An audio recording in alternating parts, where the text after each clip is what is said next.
तो दोस्तों आपका फिर से स्वागत है राइट सिविल इंजीनियरिंग चैनल में। आज का जो ये वीडियो है वो बहुत ही ज़्यादा इम्पॉर्टेंट होने वाला है हर एक सिविल इंजीनियर के लिए।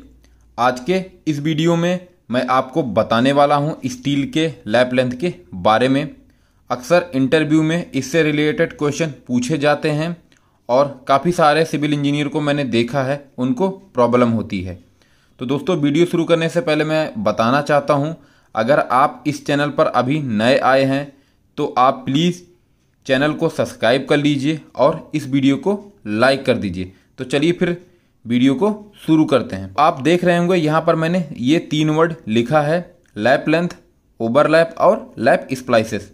पहले हम समझेंगे इन तीनों का मतलब क्या होता है। अगर बात आती है लैप लेंथ और ओवरलैप की, तो मैंने देखा है लोगों को इसके बारे में पता रहता है, लेकिन जैसे ही लैप स्प्लाइसेस का वर्ड आता है तो लोग वहाँ पर कंफ्यूज हो जाते हैं कि ये लैप स्प्लाइसेस होता क्या है। तो मैं आपको बताना चाहता हूँ, जो ये लैप लेंथ और ओवरलैप है इसका जो टेक्निकल नेम होता है वो लैप स्प्लाइसेस ही होता है। जहाँ पर हम स्टील को लैप करते हैं उस एरिया को हम लैप स्प्लाइस बोलते हैं। तो अब आपको कंफ्यूज नहीं होना है। और जो हमारी ये लैप लेंथ है वो स्टील बार के डाया के अकॉर्डिंग क्या है वो चेंज होती रहती है। तो आज का जो हमारा वीडियो है वो लैप लेंथ के ऊपर ही है। तो चलिए फिर थोड़ा सा हम डिटेल में लैप लेंथ के बारे में समझते हैं और साथ में आपको मैं बताने वाला हूँ लैप लेंथ से रिलेटेड कुछ ऐसे छोटे छोटे बेसिक पॉइंट जो कि मैंने देखा है लोगों को पता भी नहीं रहता है और अक्सर वो साइट पर गलतियाँ कर देते हैं। तो जो ये सारे पॉइंट है उन्हीं सबको मैं कवर करने चल रहा हूँ इस वीडियो में। तो चलिए फिर समझते हैं उन पॉइंट के बारे में। तो दोस्तों हमारा जो पहला केस है वो है स्टील बार का अल्ट्रेशन। और स्टील बार का जो अल्ट्रेशन है वो सबसे ज़्यादा हमें देखने को कहाँ मिलता है, कॉलम में। तो सपोज हमारा एक ये कॉलम है और उसमें हमारी एक स्टील बार ये है और दूसरी स्टील बार ये है। इंटरव्यू में अक्सर मैंने देखा है इससे रिलेटेड क्वेश्चन पूछे जाते हैं और काफ़ी सारे सिविल इंजीनियर को मैंने देखा है उनको इसके बारे में पता नहीं रहता है। और साइट पर भी मैंने देखा है कि कॉलम की स्टील बार के अल्ट्रेशन को लेकर लोगों में कन्फ्यूजन रहती है। तो हमारी जो ये स्टील बार है वो है एक 20 mm की और ये वाली भी स्टील बार जो है वो है 20 mm की। अब इसमें जो है ये वाली स्टील बार यहाँ पर लैप हो रही है और इस वाले में भी आप देख रहे होंगे ये वाली स्टील बार यहाँ पर लैप हो रही है। तो ये दोनों जो स्टील बार हैं उनका जो डायामीटर है वो 16 mm का है और इन दोनों बार का जो डायामीटर है वो है 20 mm। अब बात यहाँ पर आती है कि हमें कौन से डाया बार के स्टील को लैप लेंथ कंसीडर करना है। तो जो हमारी ये लैप हो रही स्टील इसकी लेंथ को हम किस डाया के स्टील को कंसीडर करेंगे। तो कई लोगों को मैंने देखा है कि अक्सर वो गलतियां कर देते हैं। जो आपकी ये हायर डाया की स्टील बार है उसके अकॉर्डिंग जो है वो लैप लेंथ कंसीडर कर लेते हैं, जो कि बिल्कुल जो है वो है गलत मेथड है। आपको जो भी लैप लेंथ कंसीडर करना है, जो स्टील बार यहाँ पर लैप हो रही है उसके अकॉर्डिंग आपको लैप लेंथ कंसीडर करना होता है। तो आगे फिर मैं आपको बताना चाहता हूँ ऐसा हम लोग क्यों करते हैं। IS 456 में आप देखेंगे तो वहाँ पर साफ साफ मेंशन किया गया है कि जो आपकी स्टील बार है अगर हायर डाया से लोअर डाया हो रही है तो आपको लैप लेंथ जो कंसीडर करना होगा वो लोअर डाया के अकॉर्डिंग करना होगा।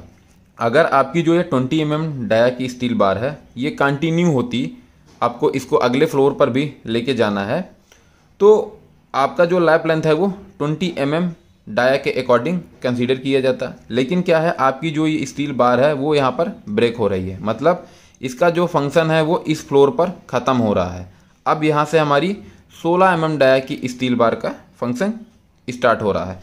तो अब आपको जो लैप लेंथ कंसीडर करना होगा वो 16 mm डाया के स्टील के लैप लेंथ को कंसीडर करना होगा, क्योंकि अब जो लोड बियर करेगा वो 16 mm डाया का करेगा। 20 mm डाया के स्टील बार का जो फंक्शन है यहाँ पे ख़त्म हो गया। अब ये 16 mm का जो डाया का स्टील बार है वो लोड ट्रांसफ़र करेगा किस पे, 20 mm डाया के स्टील बार पे। इसीलिए आपको जो आपकी लोअर डाया की स्टील बार है उसके अकॉर्डिंग लैप लेंथ कंसीडर करना पड़ेगा। अब हम समझेंगे दूसरे केस के बारे में। और अगर आप साइट पर अभी काम करा रहे हैं तो इस पॉइंट को आप ध्यान से समझिएगा। हमारा एक ये कॉलम है और हमें इस कॉलम में स्टील बार को लैप करना है।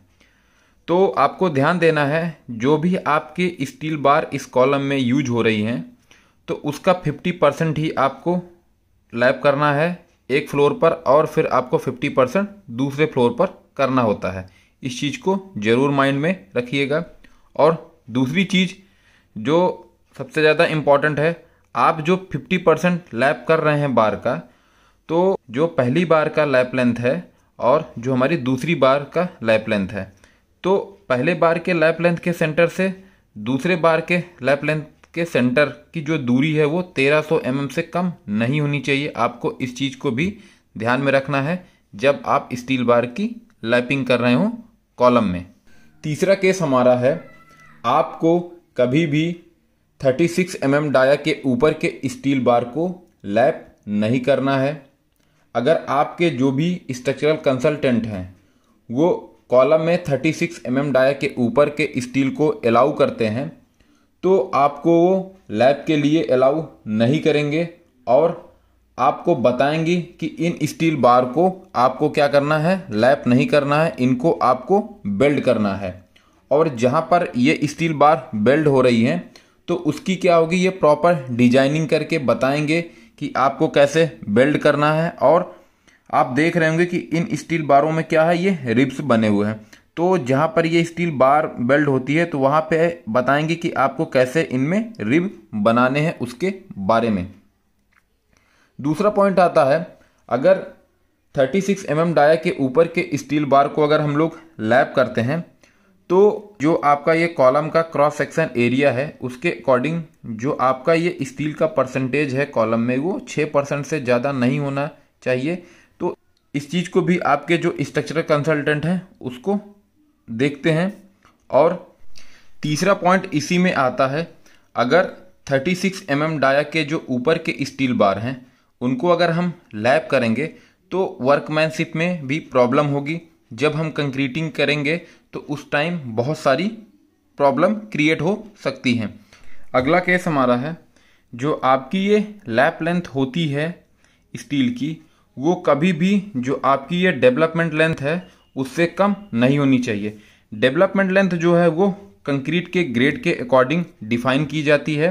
जो भी हम कंक्रीट यूज कर रहे हैं चाहे कॉलम में या बीम में, तो उसके ग्रेड के अकॉर्डिंग जो हमारी डेवलपमेंट लेंथ होती है वो डिसाइड की जाती है। तो ये हमारी एक बीम है और एक हमारा ये कॉलम का सेक्शन है। तो कॉलम का जो ये वाला फेस है उससे जो भी स्टील ये इंसर्ट हुई है अंदर वो हमारी डेवलपमेंट लेंथ होती है। तो कभी भी जो आपकी डेवलपमेंट लेंथ है उससे कम लैप लेंथ नहीं होनी चाहिए। आपको इस चीज़ को भी ध्यान देना है जब आप साइट पर काम करा रहे हो और अगर आप अपने कॉलम या बीम की जो आपकी स्टील है उसमें लैप कर रहे हैं स्टील को। तो दोस्तों मैं उम्मीद करता हूं आज का जो ये वीडियो है वो काफ़ी हेल्पफुल होगा आप लोगों के लिए। अगर आपको ये वीडियो पसंद आया हो तो वीडियो को आप लाइक और कमेंट करना न भूलिएगा। साथ में मैं बताना चाहता हूं, अगर आप इस चैनल पर नए आए हैं तो आप प्लीज़ इस चैनल को सब्सक्राइब कर लीजिए। और अगर आपकी कोई क्वेरी है तो आप हमसे कमेंट बॉक्स में ज़रूर पूछिएगा। तो दोस्तों आज के लिए बस इतना ही, फिर मिलते हैं नए टॉपिक के साथ अगले वीडियो में।